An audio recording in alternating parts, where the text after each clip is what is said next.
Most people picture the Himalayas as one single giant mountain wall, but they're actually a massive tectonic staircase made of 3 distinct parallel folds.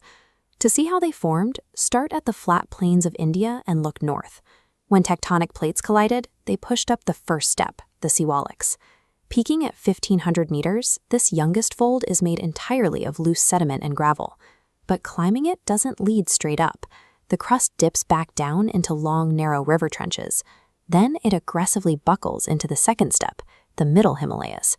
Jumping up to 4,000 meters, this layer is crushed into hard, compressed rock covered in dense forests.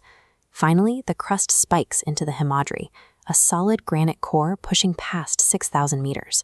This extreme highest fold crosses the freezing snowline to hold peaks like Mount Everest. Together, this massive triple staircase acts as a giant atmospheric wall. It blocks freezing winds coming from the north and forces monsoon clouds to dump their heavy rain on the southern slopes.